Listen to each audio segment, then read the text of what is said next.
Mr. Siu，我哋今日又嚟到香港國際機場啦喎，準備去邊度先？我哋去 C 朗嘅家鄉葡萄牙。耶！今個旅程我哋會走訪3個城市。首先，我哋會嚟到擁有最多世界最美嘅地方波圖，呢度簡直靚到犯規啊！更加係世界文化遺產。之後再去埋呢個七優之城里斯本。就因為佢嘅獨特地勢同埋歷史，所以只有喺呢度你先可以睇到呢啲景觀。沿住成個海岸線嘅葡萄牙，點會淨係得葡撻啊？嚟呢度你冇食過海鮮，唔好話俾我聽你嚟過葡萄牙。跟住我哋會穿越海峽嚟到另一個節奏嘅倫敦。嚟到呢個物價高企嘅城市，竟然俾我哋揾到多個好正嘅免費景點。究竟邊個話倫敦係美食沙漠？睇你識唔識得揾嘅啫。不過今集首先同大家分享一下國泰今年重新開幕嘅貴賓室日蓮塘，仲有香港飛馬德里嘅商務艙體驗。如果你同我哋一樣都中意周圍去旅行，記住要讚好、留言同免費訂閱我嘅頻道，仲要撳埋個鐘仔，同我哋一齊出發啦！我今次嘅葡萄牙倫敦之旅，全程都會用呢一部 Insta360 Go Ultra 嚟拍攝㗎。佢真係好輕便㗎，只有手掌咁大，而且非常之輕，只有53g嘅重量，等於一隻雞蛋咁重嘅啫。佢仲有一個好過癮嘅 function 嘅。個鏡頭係可以拆到出嚟噶，拆咗出嚟之後呢，同我個 Apple Watch 差唔多大小嘅啫。佢其實係有個磁吸功能嘅，可以方便我將呢個鏡頭呢黐喺唔同嘅金屬面上邊。咁呢，我就可以唔使用腳架嘅情況之下呢，拍攝到唔同嘅角度啦，真係非常之過癮噶。咁我磁吸鏡頭再配合埋呢一個頸繩，我掛咗上個身上面之後呢，只要將佢吸落嚟，咁我哋就可以解放雙手，拍攝到第一身嘅角度。唔好睇部機咁細咁輕啊，最高可以拍攝到 4K 60fps 嘅畫質。我最中意佢有一個 Pure Video 嘅功能，因為可以喺低光環境之下咧，仍然拍到高質素嘅畫面。我用我部 iPhone 15 Pro Max 嚟比較過，明顯 Go Ultra 嘅 Pure Video 模式影夜景係更加明亮同有層次嘅，連天空舊雲都可以睇得咁清楚啊！佢仲有一個超廣角嘅鏡頭。即使喺好近嘅環境之下呢，我都可以拍攝到好廣闊嘅畫面。佢仲有一個好正嘅配件，噔噔噔噔，呢個自拍棍啦。將佢鑲咗上嚟之後，自拍嘅時候呢，又更加方便啦。佢除咗係一支自拍棍之外，你睇，佢仲係一個腳架嚟㗎，而且仲可以調校高度。非常之正啊！呢個配件，而我哋拍 vlog 咧，由朝拍到晚，最驚就係拍下冇電噶啦。呢部機嘅續航能力好勁嘅，單機可以連續拍攝70分鐘，而個 Action Pop 仲可以連續拍攝200分鐘添啊！即使真係拍下冇電，佢叉電都非常之快嘅，只要12分鐘已經可以叉足80%嘅電力，又可以俾我再拍過噶啦。最正係呢部機價錢真係好優惠噶，只要2999，已經包埋磁吸頸繩同埋磁性簡易夾噶啦，仲有白色同黑色俾你選擇。希望今次我拍攝嘅影片質素會更好，大家會更 enjoy 啦。咁國泰商務艙嘅 check in counter 咧就喺 IOB， 咁我哋早啲 check in 入去 enjoy 下先。咁喺官方網站購買一張由香港飛馬德里嘅單程商務艙機票咧，大概係22,500蚊左右。咁我張機票咧就係用里數換嘅，用咗84,000里一位嚟換，咁當然要額外加翻啲稅項啦。話咁快咧，我哋已經過咗關啦，但係而家好肚餓啊，不如我哋去 lunch 度食啲嘢先啦。咁去邊個好呢？就去今年5月重新開幕嘅 The Bridge 日蓮塘先。好，試下先。而我哋今次去嘅日蓮塘咧，就位於35號閘口附近。原來而家喺香港機場入 lunch 咧，唔使再出示登機證㗎啦，人面識別咧已經可以㗎啦。而呢個最新開幕嘅 lunch 咧，係分咗南北兩翼嘅。咁我哋而家去左邊南翼嗰度睇下先。而日蓮塘貴賓室採用咗大量嘅木質元素，加上柔和暖色嘅燈光，營造咗溫馨舒服嘅環境。喺燈光昏暗嘅貴賓室拍攝 Insta360 Go Ultra 嘅 Pure Video 功能正好發揮到作用啊！而喺南翼嘅風味坊有一個 Noodle Bar 提供即叫嘅點心同埋麵食，亦有提供一啲中式嘅自助食物。除咗熱食之外咧，亦有啲冷盤，有分提、海蜇，仲有馬豆糕添。咁再行入少少咧，嚟到呢個百味坊，會見到一架好有特色嘅點心車啦，同埋呢度提供一啲北方嘅中式食物。呢度亦有提供即磨咖啡、茶包、罐裝嘅啤酒、汽水同果汁。咁要一個雲吞麵，一個擔擔麵，係2粒燒賣同埋一個馬拉糕啊！好啊，先台咧。好啊，唔該晒。等一陣個 pager 響咯，等我用呢一個鏡頭配合磁吸頸繩拍攝一下我攞餐嘅過程先。咁我哋嚟到風味坊呢一度咧，主要係食一啲中式嘅菜式啦。咁最識力除有呢個雲吞麵同擔擔麵，仲有分提同埋咧海蜇啊！我最開心咧，竟然有呢一個馬豆糕喎，想食好耐噶啦。事不宜遲啊，開餐先。終於佢用翻大地魚粉，我記得上次嚟咧係唔係大地魚嘅湯嚟嘅。哇！啲麵都彈牙喎。哇！今次粒雲吞有3隻蝦 ，OK 喎，係喎，進步咗。都唔錯。佢玩咗咁耐咧，都仍然係彈牙。淋浴間咧，亦都喺南翼呢一邊嘅，不過今晚個 lunch 好 full啊，要等25個，所以我都入唔到去拍攝啦。咁我哋而家咧又過埋去北翼嗰度睇下先。首先穿過呢條長長嘅走廊，呢度亦有提供一啲報紙。而北翼嘅常味坊咧，主要係提供一啲西式嘅食物，例如麵包、沙律、芝士，仲有一啲甜品。一啲熱嘅酥餅、焗批等等。咁另外呢度亦有提供一啲中東口味嘅食物，睇落好似幾惹味咁喎。亦都有啲熱辣辣嘅西湯。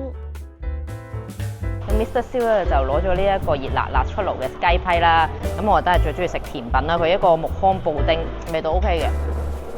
視乎你中唔中意食西餐啦。佢呢個雞湯都 OK。再行入少少咧，有個酒吧嘅，亦有提供一啲香口嘅佐酒小食。一場嚟到，嗌翻杯嘢飲先。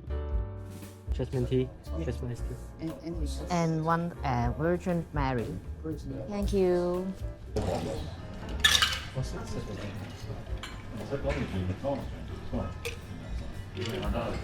好啦，咁食完西餐咧，我哋就過到嚟酒吧呢邊咧，嗌翻杯嘢飲先。咁我哋嗌咗2杯non-alcohol嘅 drink 啦。我呢杯咧幾鮮嘅顏色，希望唔係瀨嘢啦，唔好中伏啦。所以我都係飲翻檸檬茶穩陣啲。想靜靜地休息一下，呢度亦都有個陰暗嘅恬靜間。咁新嘅 lounge，除咗有3腳插頭同埋 USB-A 插頭咧，都必定會有埋 USB-C 嘅叉電插頭噶啦。我哋陣間就坐呢一班機噶咯喎。咦？但係又喺葡萄牙嘅，點解去咗馬德里㗎？因為而家暫時香港咧未有去葡萄牙嘅直航，咁所以我哋就要去馬德里嗰度轉機啦。上飛機啦！等我又用 Insta360 Go Ultra 呢條掛頸繩追蹤住 Mr. 蕭上飛機先。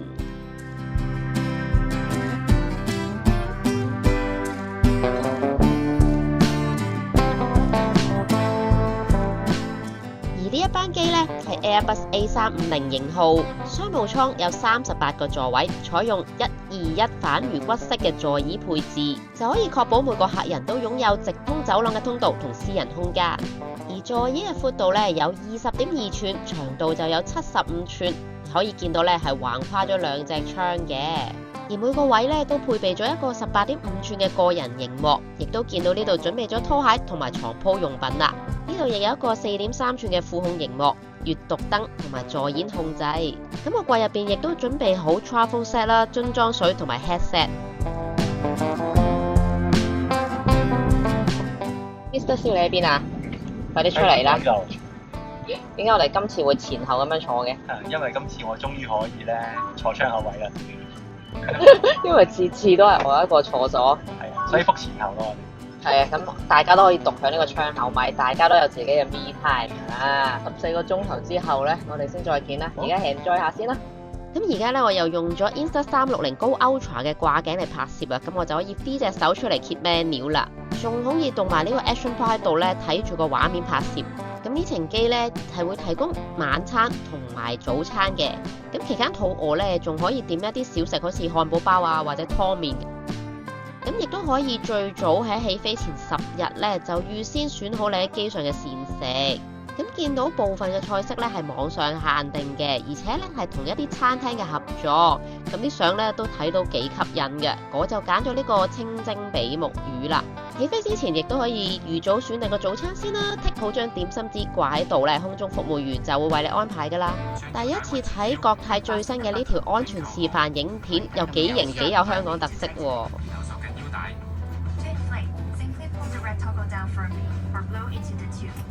充氣時只需要用力拉下紅色手掣，或者用充氣管吹氣。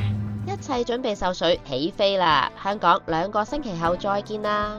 商務艙咧係可以享有機上嘅免費 WiFi 㗎，不過我今程飛機咧就接收得唔係太好啦。咁而家咧大概起飛1個鐘頭左右咧就會送上晚餐㗎啦。咁雖然係晚餐啦，但係已經都係夜深啊，所以燈光都比較昏暗啊。咁我而家咧就用咗 Insta360 Go Ultra 嘅 Pure Video 咧嚟拍攝一個魚咧，都幾靚仔嘅。咁我係預先咧喺網上咧 order 咗嘅，喺飛機上面嘅食物咧都係魚仔㗎啦，所以咧都唔可以有太高要求啊。我估魚咧都比較穩陣啲嘅，好試下先。不過其實佢都做得好好㗎啦，佢啲麵包咧係暖㗎。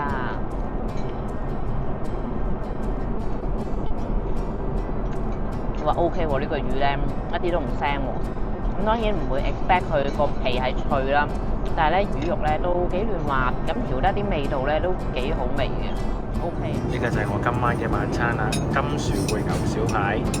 另外咧仲有一個咧粉葛赤小豆湯嘅。食完個主菜，等係要食埋個甜品先夠圓滿噶嘛。我就揀咗呢個焦糖蘋果配雲呢拿忌廉同埋雪糕，仲有手工朱古力。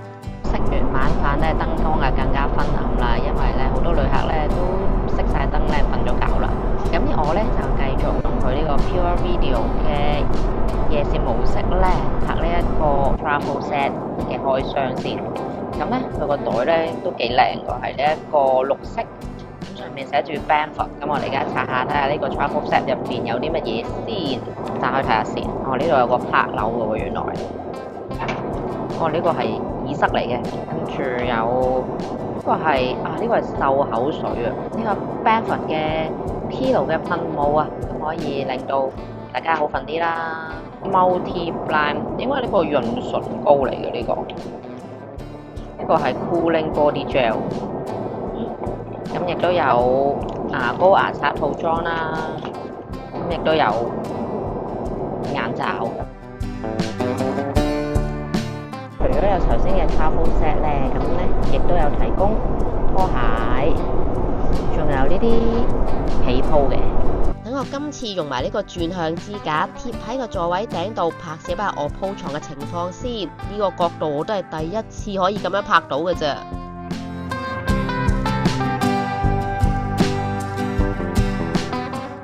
瞓之前啊，記住要扣好安全帶啊！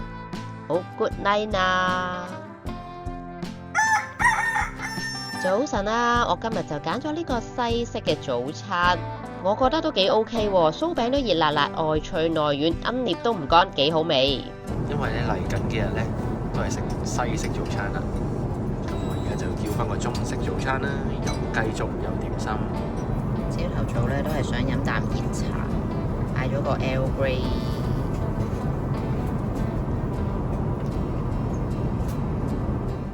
準備落機啦，得返大概30分鐘，不過都夠時間叉爆我個 Go Ultra 噶啦。呢程機全程14個半鐘頭，準時8點50分降落馬德里。巴拉哈斯亞道夫蘇亞雷斯機場啦。哇，個名真係長啊！點晒9:25，我哋就攞齊行李啦。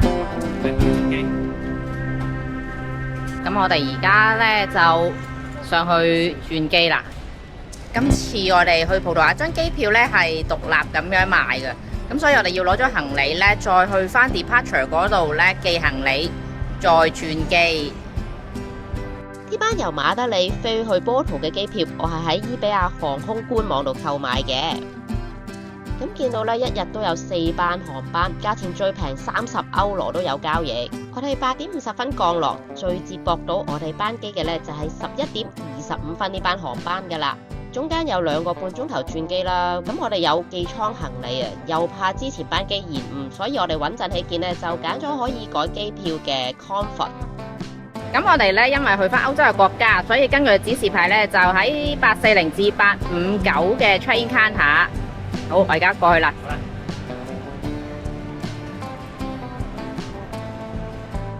咁我哋一早就喺網上 check in 咗噶啦，咁所以只需要喺自助寄行李機嗰度寄行李就得啦。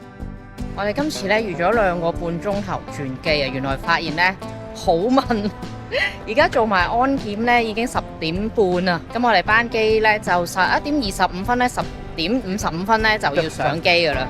咁睇嚟喺西班牙馬德里轉機咧，真係要預多啲時間先得，因為佢安檢嗰度咧都比較慢啲。